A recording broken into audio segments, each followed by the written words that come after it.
우리 계신 하나님 말씀은 요한복음 21장 15절부터 19절까지 말씀입니다.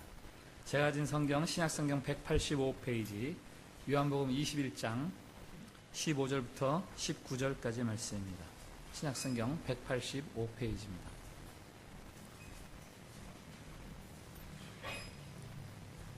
요한복음 21장 15절부터 19절까지 말씀 봉독할 때에 살아계신 우리 하나님의 음성으로 들으시기 바랍니다. 그들이 조밥 먹은 후에 예수께서 시몬 베드로에게 이르시되 요한의 아들 시몬아 내가 이 사람들보다 나를 더 사랑하느냐 하시니 이르되 주님 그러하나이다. 내가 주님을 사랑하는 줄 주님께서 아시나이다. 이르시되 내 어린 양을 먹이라 하시고 또 두 번째 이르시되 요한의 아들 시몬아 내가 나를 사랑하느냐 하시니 이르되 주님 그러하나이다. 내가 주님을 사랑하는 줄 주님께서 아시나이다. 이르시되 내 양을 치라 하시고 세 번째 이르시되 요한의 아들 시몬아 내가 나를 사랑하느냐 하시니 주께서 세 번째 내가 나를 사랑하느냐 하심으로 베드로가 근심하여 이르되 주님 모든 것을 아시오매 내가 주님을 사랑하는 줄을 주님께서 아시나이다. 예수께서 이르시되 내 양을 먹이라. 내가 진실로 진실로 내게 이르노니 내가 젊어서는 스스로 띠뛰고 원하는 곳으로 다녔거니와 늙어서는 내 팔을 벌리리니 남이 내게 띠띠우고 원하지 아니하는 곳으로 데려가리라. 이 말씀을 하심은 베드로가 어떠한 죽음으로 하나님께 영광을 돌릴 것을 가리키심이로라. 이 말씀을 하시고 베드로에게 이르시되 나를 따르라 하시니 아멘. 샬롬 샬롬. 예, 우리 옆에 분들하고 밝게 웃으시면서 축복의 인사를 나눕시다. 하나님께서 우리를 사랑하십니다.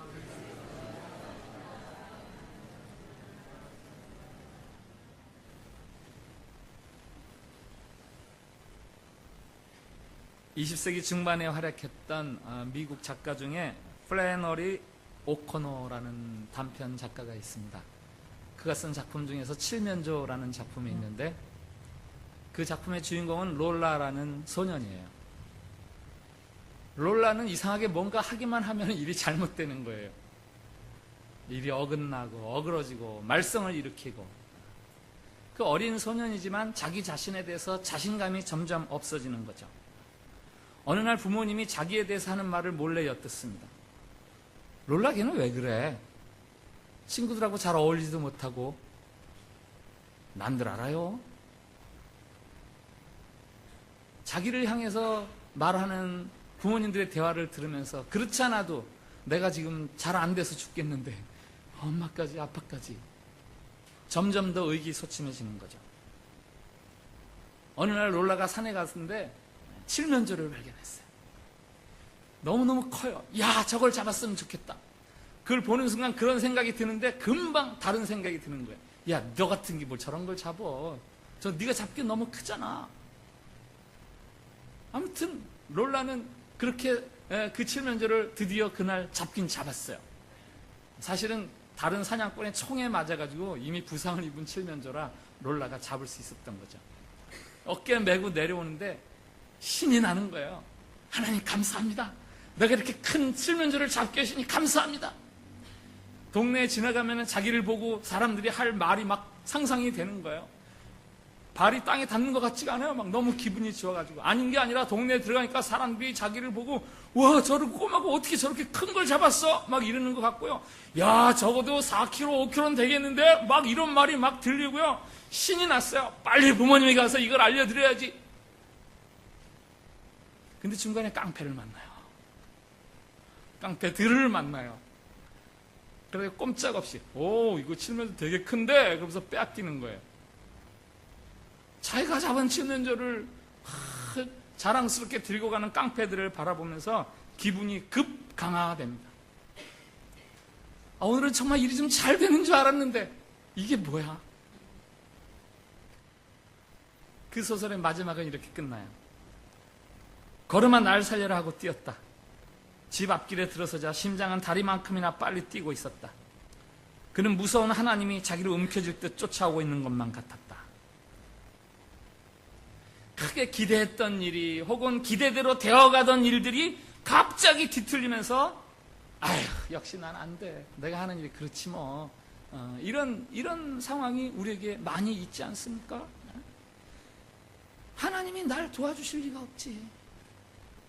자기 비하, 자기 혐오, 결국 자신감을 잃어버리고 그저 위축된 채 그냥저냥 하루하루를 살아가는 거예요. 오늘 요한복음 마지막 장에서 소개하는 베드로가 바로 그런 모습입니다. 그가 바로 칠면조의 롤러와 같은 그런 심정이에요. 3년 전에 예수님을 처음 만났을 때 이 사람이 내 인생의 구원자다, 이에게 승부를 걸자 모든 걸 다 버리고 예수님을 쫓아다닙니다.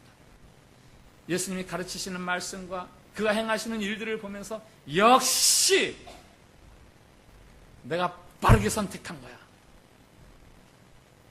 그래서 예수님이 너희들이 나를 누구라 하느냐 그랬더니 주님은 살아계신 하나님의 아들이십니다, 주님은 그리스도 메시아십니다 라고 그렇게 담대하게 고백할 수 있었어요. 그런데 그 후에 예수님께서 체포되시고 십자가에 맥없이 달려 죽으시는 거예요.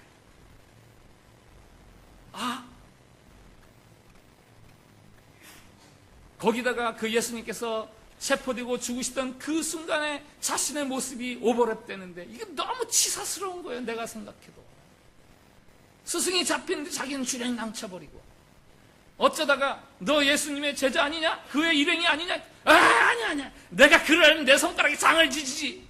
그것도 한 번도 아니고 3번이나 그렇게 부인을 하면서 그 궁지를 자기가 빠져나오고, 자기가 생각해도 정말 형편없는 인간이에요. 고기나 잡으러 가지 뭐. 옛날 고기잡이 하던 디베랴 바다로 가서 그물을 던집니다. 이전같이 같을 리가 없죠.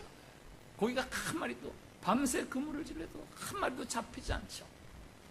텅 빈 그물, 그거는 그 고기가 없어서 촬영한 게 아니라 아이고 지금 내 마음하고 똑같구나, 내 마음하고 똑같구나. 근데 그때 부활하신 주님이 그를 찾아주시는 거예요. 그 빈 그물을 고기로 가득 채워주시고, 그 주님을 보면서 주님 그럴 줄 알았어요 하고 달려들고 싶은데 선뜻 그러지를 못해요. 에이 염치 없는 녀석아, 양심이 있어야지, 너 변덕스럽잖아. 베드로는 사실 우리들의 모습이죠. 우리들이 한때 열심을 내어서 신학생활하고 뜨겁게 기도도 하고 예배도 막 열심히 사모하는 마음을 가지고 참석을 하고, 속칭 은혜 받을 때는 하나님이 정말 나를 사랑하셔, 하나님이 나의 구원자셔 하면서 그렇게 신앙생활에 열심을 부렸는데, 기쁨이 충만했는데, 그러다가 감당 못할 삶의 문제들이 터지고 뭔가 실수가 일어나고 실패가 일어나고 술 마시고 담배 피고 혹은 음란한 짓도 좀 행하고 부부간에 싸우고 아이들을 향해서 소리를 지르고 그러다 보니까 이까진 놈이 무슨 신앙은 무슨, 하나님으로부터 숨고 싶어요. 하나님도 나에게 실망하셨겠지. 우리의 감정이나 수준 혹은 영적 컨디션이 하나님을 바라보는 렌즈가 돼요. 내가 괜찮을 때는 하나님이 괜찮은 하나님이시고, 내가 좀 형편없어질 때는 하나님도 형편없는 하나님 같아지고.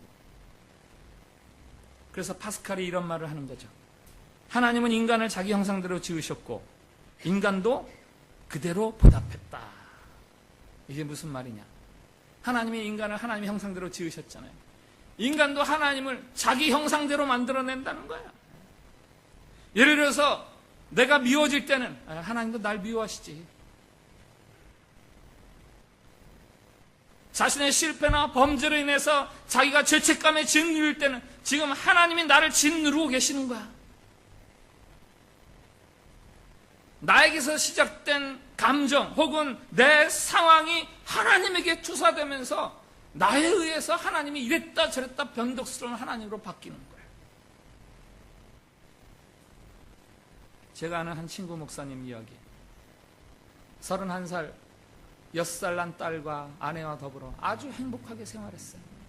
한국의 네로라는 기업을 다니면서 정말 나무랄 데 없는 그런 행복한 가정이었는데, 어느 날 그 가정에 어두운 먹구름이 몰려옵니다. 아내가 암 진단을 받아요. 구강암. 급속하게 암이 퍼지는데 입안에 혹이 가득 차가지고 씹어 먹을 수가 없는 거예요. 의사가 손을 듭니다. 집에 가서 그저 편히 모시다가 돌아가시게 하십시오. 집에 데려왔습니다.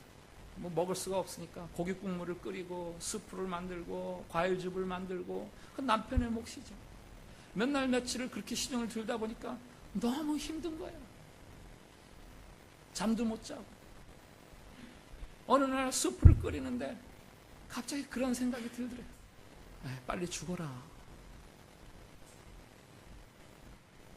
빨리 죽어라. 그 생각을 탁 드는 순간에 자기 자신이 너무 비참해지는 거예요. 내가 힘들다고, 내가 몇 날 잠을 좀 못 잤다고, 이왕 죽을 건 빨리 죽어라. 사랑하는 아내에게, 그렇지 않아도 오래 못 살아 아내에게 내가 그런 생각을 하다니 너무나 자기가 비참해져가지고 눈물을 흘리면서 하나님 앞에, 하나님, 제가 이런 자 나를 불쌍히 여겨 주시옵소서. 결국 그 부인은 돌아가시고 그분은 그 일로 인해서 이제 신학대학원에 들어와서 저랑 같이 공부를 하면서 지금 목사님이 되어 계십니다. 하나님이 저 사랑한다고 말하지 마세요. 전 그럴 자격이 없는 놈입니다. 갑자기 내가 비참해지면서 추락하는 거죠. 지금 베드로의 심정이 꼭 그런 상태인데 그 베드로를 우리 부활하신 주님이 찾아오셔서 그를 회복시켜 주시는 거예요. 요한복음 21장은 무너진, 망가진 베드로를 찾아오셔서 그를 회복시켜 주시고 그를 새로운 사명자로 살게 초청해 주시는 예수님. 그게 요한복음 21장이죠. 지금 이 상황은 앞서 요한복음 18장에서 예수님을 3번 부인하던 그 베드로의 상황과 딱 짝을 이루는 장이죠. 요한복음 18장과 요한복음 21장. 18장에서는 베드로가 예수님을 쫓아가요. 대제사장 집까지. 21장에서는 예수님이 베드로를 쫓아오십니다. 디베라 바닷가까지. 18장에서는 대제사장 집들에 추워서 숯불을 피웁니다. 21장에서는 예수께서 디베리아 해안가에 숯불을 피워서 고기를 구워서 제자들과 나누어 드십니다. 18장에서는 베드로가 3번을 부인합니다.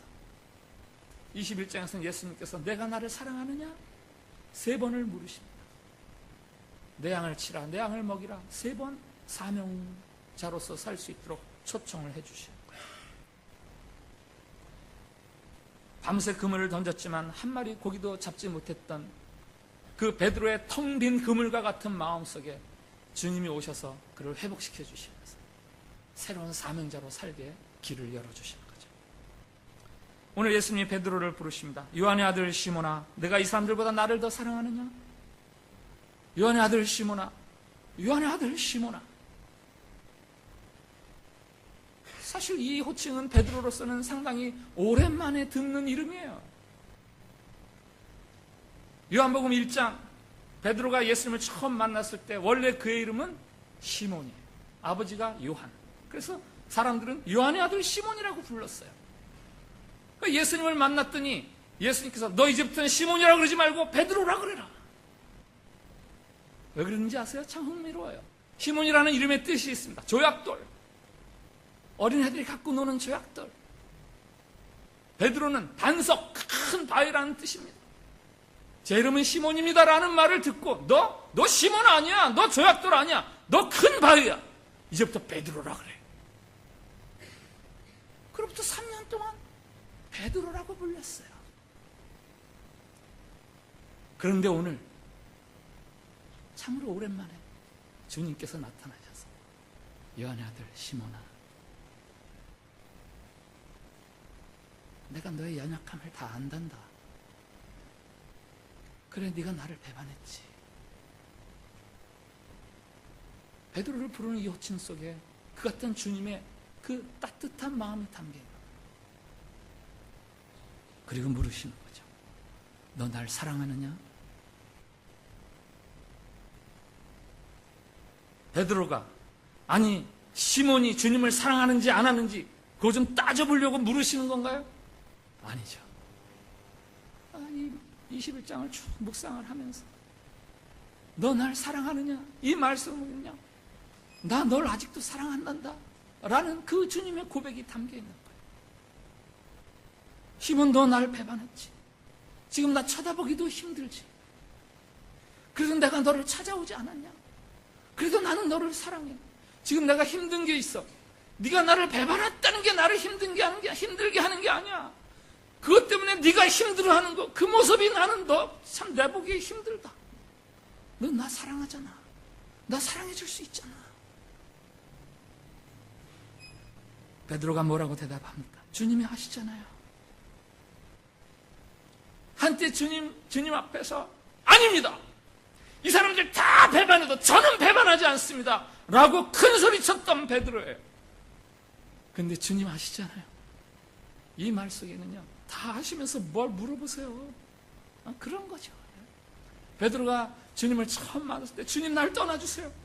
나는 죄인이에요. 했던 그 심정으로 주님 아시잖아요.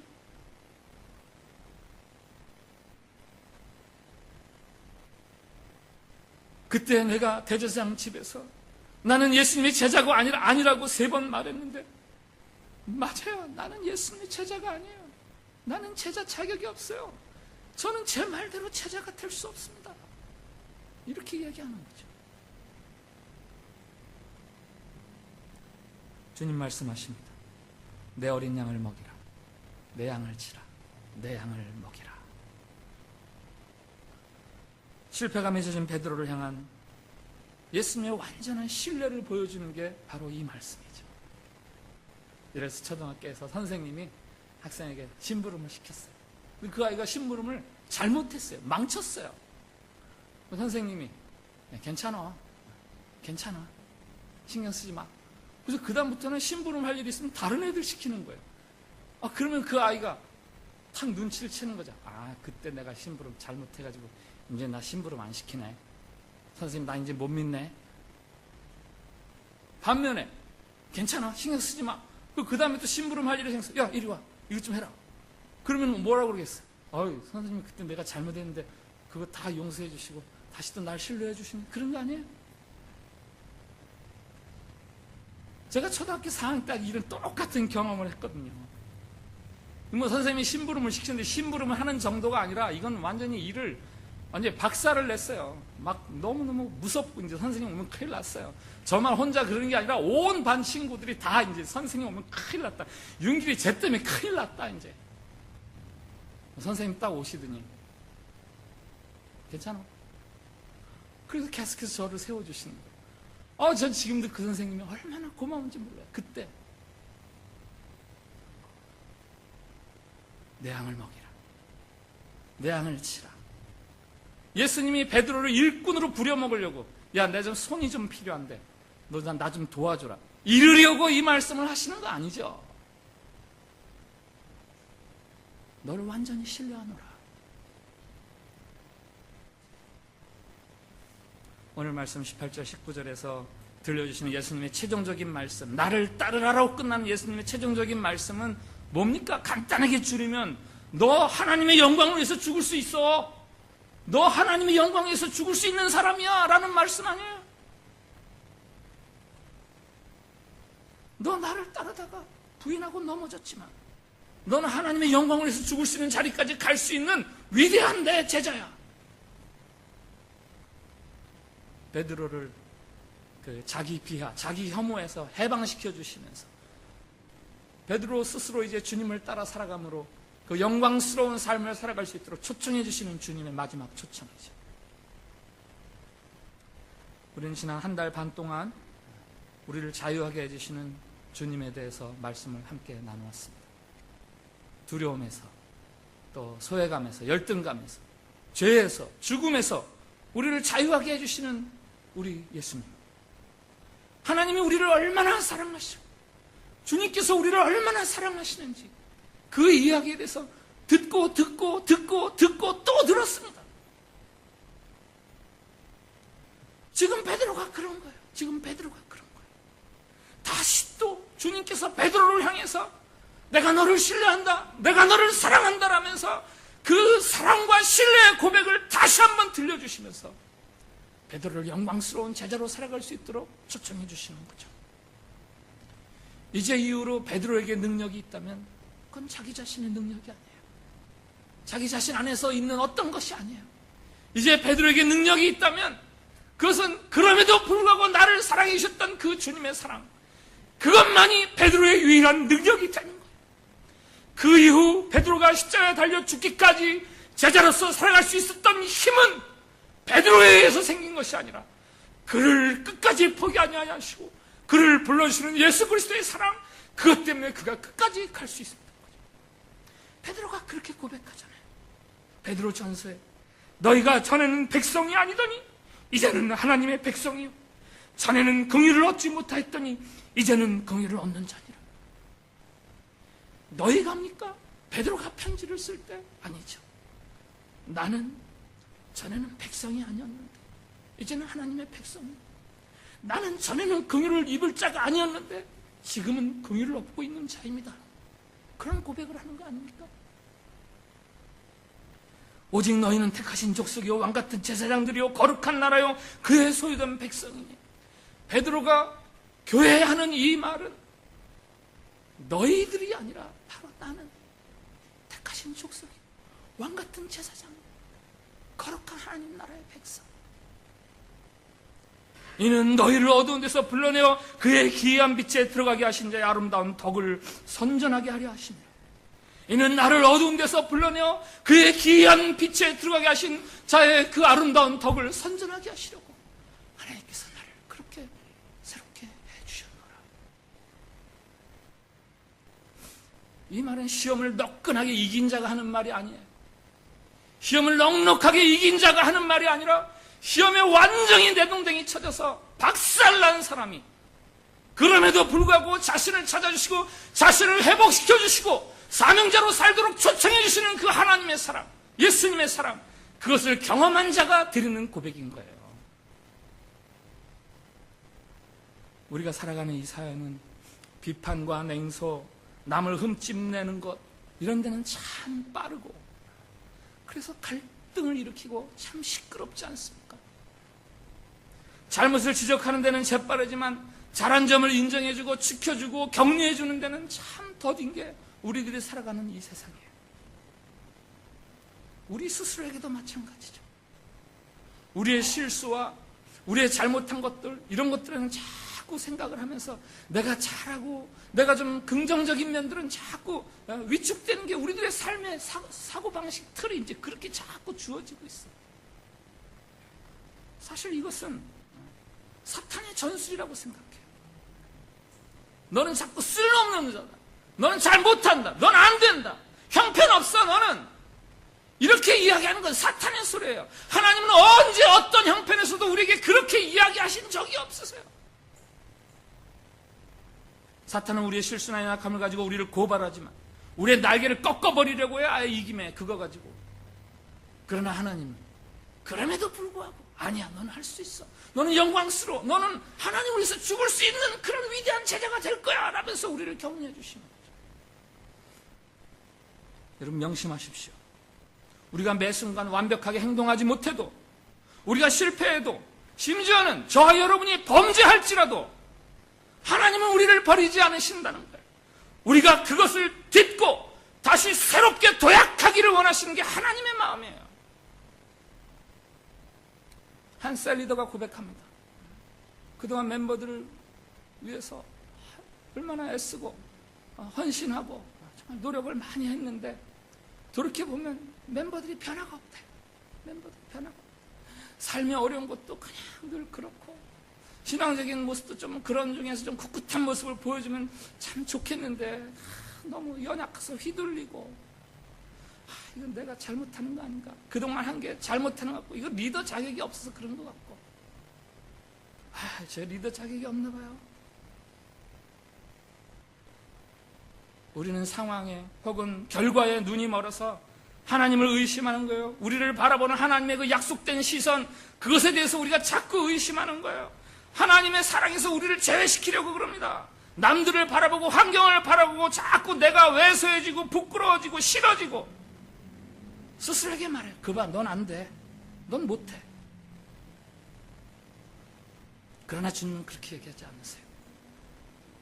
너의 실수와 연약함, 그것 때문에 내가 힘들어하는 거, 그것 때문에 내가 주저앉으려고 하는 거, 그것 때문에 나 힘들다. 넌 위대해질 수 있어. 너는 하나님의 영광을 위해서 살아갈 수 있어. 이게 주님의 말씀이죠. 예수님이 베드로에게 맡기시는 사명은 베드로에 대한 변함없는 주님의 신뢰를 이야기하는 거죠. 그리고 베드로를 영광스러운 자리로 영광스럽게 하시려는 주님의 초청이죠. 나를 따르라. 연약한 자, 실패한 자에게 주시는 또 한 번의 기회. 다만 용서할 뿐만 아니라 그저 인정해 줄 정도가 아니라 더욱 새롭게 해주시려는 은혜 위에 은혜. 이게 바로 새로운 사명을 위한 주님의 우리를 부르심이에요. 베드로, 그는 우리가 아는 대로 십자가에 거꾸로 매달려 죽었습니다. 어린아이의 손에서 조롱당하듯 이렇게 저렇게 노랑하던 그 조약돌 같은 시몬, 그가 이제 반석과 같은 큰 돌이 되어서 십자가도 그를 변화시킬 수 없는, 그를 배반시킬 수 없는 큰 반석과 같은 그런 사람이 되어서 주님 뒤를 따라 십자가에 죽으면서 하나님의 영광을 드러내는 삶을 살게 되는 거죠. 우리에게 여러 가지 소리가 많이 들립니다. 그 중에서 우리에게 가장 크게 들어야 할 소리가 있습니다. 여러 가지 소리가 많이 들립니다. 채널을 돌리면 이 소리도 들리고 저 소리도 들리고 저 소리도 들리고, 그러나 우리가 가장 크게 들어야 할, 아예 채널을 고정시켜놓고 볼륨을 맥시마이즈 시켜야 될 소리가 있어요. 너는 하나님의 영광을 위해서 죽을 수 있는 위대한 사람이야 라는 하나님의 초청. 억지로 버티며 살듯 인생의 무게에 짓눌려서 매몰되듯 그렇게 살아가지 마세요. 그래서 사랑이 있고 그래도 사랑이 있다 그러죠. 네? 그래서 사랑은 조건을 보고 사랑하는 거고, 그래도 사랑은 조건을 보지 않고 조건은 어떠하든지 간에 그래도 사랑하는 거고, 저와 여러분을 향한 하나님의 그래도 사랑이 있는 거죠. 그래도 사랑. 자유를 위한 반가운 초대 시리즈 오늘 마지막 시간입니다. 마지막 결론을 짓습니다. 너희는 나를 누구라 하느냐? 주님께서 제자들에게 물으신 적이 있어요. 너희는 나를 누구라 하느냐? 오늘 예배드리는 저와 여러분에게 주님께서 물으시오. 너희는 나를 누구라 하느냐? 그 질문에 대답하기 위해서 베드로가 대답했죠. 주는 그리스도시요 살아계신 하나님의 아들이십니다. 또 마태, 마가, 누가, 요한은 예수님이 누구인지 대답하기 위해서 복음서를 기록을 했습니다. 아퀴나스, 어거스틴, 루터, 칼빈, 바르트, 몰트만, 이런 신학자들도 다 주님에 대해서 많은 글들을 남기고 주장을 합니다. 그러나 주님에게는 그런 말들은 지금 들리지 않아요. 그들이 한 말은 주님에게 들리지 않습니다. 주님이 기다리는 대답은 저와 여러분이 드리는 대답. 너희들은 나를 누구라 하느냐 하는 질문을 받고 우리 입으로 드리는 그 대답을 주님이 지금 듣기를 바라시는 거예요. 그 대답을 드려야 하는 저와 여러분을 위해서 오늘 요한이 우리에게 힌트를 주는 거예요. 우리에게 힌트를 주는 거예요. 예수 그리스도는 수많은 사람들을 그 자신의 사랑과 그 자신을 내어주심으로 인해서 이렇게 변화시켜갑니다. 골판지에 쓴 간증들, 앞에는 내가 이런 사람이었습니다. 지금은 예수 그리스도 말만 하면 이렇게 바뀌었습니다. 여러분들 뭐라고 쓸 수 있으십니까? 뭐라고 쓰고 싶으십니까? 예수님을 만나면 인생이 변화돼요. 예수님을 만나면 인생이 변화돼요. 요한복음 5장 1절이 이렇게 시작돼요. 유대인의 명절이 돼요. 유대인의 명절이 돼요. 예수 그리스도가 우리에게 참된 명절을 주시는 거예요. 다른 사람들과 더불어 먹고 웃으면서 기뻐하면서 즐거워하면서 노는 삶, 명절의 그 즐거움을 회복시켜 주시는 우리 예수님.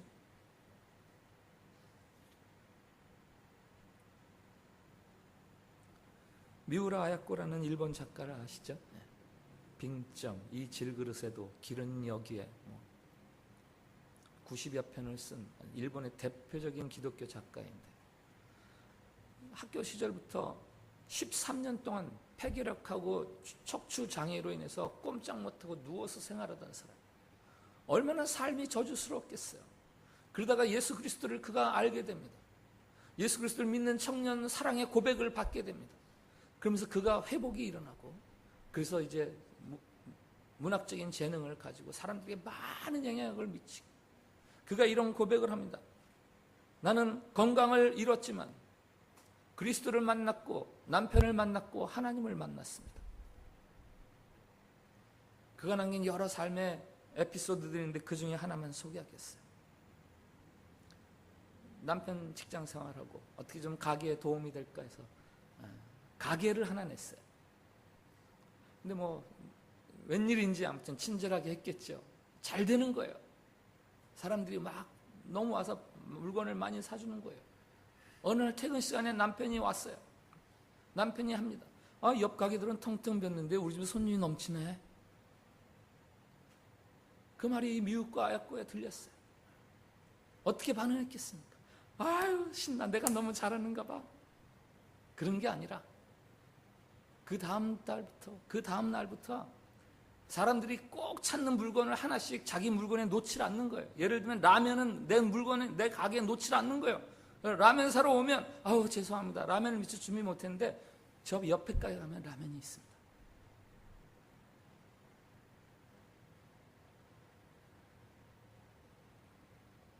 죄송합니다.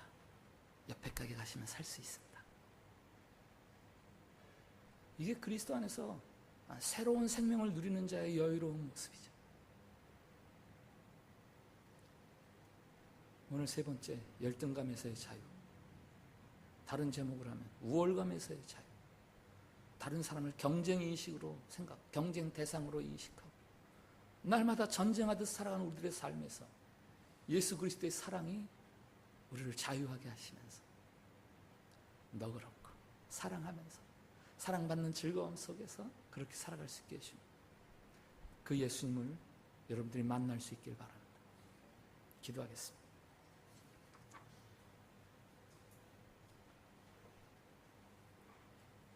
참된 베데스다, 은혜집 되시는 예수 그리스도시여, 우리를 절망하게 하는 인생살이 속에서 우리를 찾아주시고 고쳐주시는 주님을 찬양드립니다. 거짓된 베데스다를 떠나 우리의 삶을 전적으로 주님께 위탁하는 믿음으로 살겠습니다. 더 이상 경쟁심에 사로잡혀 우월감이나 열등감의 노예가 되지 않겠습니다. 예수 그리스도 사랑의 주님, 내 인생의 주인이 되어 주시옵소서. 놀랍고 신비로운 믿음의 세계, 그 구원의 세계, 사랑의 세계, 새로운 감격으로 내 삶을 채워 주시옵소서. 조용히 주님 앞에 기도합시다. 디베레 바닷가에 베드로를 찾으셨던 그 주님이 오늘 참빛교회 예배의 자리에 앉아있는 여러분들을 1대1로 찾아주시면서 여러분에게 들려주시는 음성을 들을 수 있기를 바랍니다. 나를 따르라 말씀하시는 주님의 그 마지막 말씀, 그 말씀에 여러분들이 무엇이라고 대답할지, 여러분 각자의 기도를 우리 주님 앞에 같이 드리도록 하겠습니다. 기도합시다. 자비로 오시는 아버지 감사합니다. 아버지 주님 상한 패드를 주옵소서. 오 주여, 우리를 살려주시옵소서. 우리를 살게 해주시옵소서. 주의 사랑을 보이심으로 우리를 살게 해주시옵소서. 주의 사랑 아니고는 우리를 살 수 있는 길이 없사오. 오 자비로우신 주여, 이 시간 만나주시고 아버지 주님의 그 사랑을 펼쳐 보여주시므로 우리가 다시 이제는 딛고 일어서 주를 따라갈 수 있는 주의 제자들로 새롭게 거듭날 수 있도록 주님 인도하여 주시옵소서. 주여, 주님, 우리는 낭망할 수 없고 우리는 비관적이고 아버지 우리는 수심에 쌓일 수밖에 없는 현실이지만 주님 바라보며 일어서겠습니다. 주여, 아버지 주님, 주님을 영광스럽게 할 자임을 선포하시는 주님의 말씀을 붙들고 일어나겠습니다. 아버지 주님, 이 시간 주님 우리를 만나 주시고 우리 일으켜 주시옵소서. 독수리 날개 조울령같이 아버지 우리가 이렇게 비상하게, 영적으로 비상하게 해 주시옵소서. 감사합니다 주님, 감사합니다.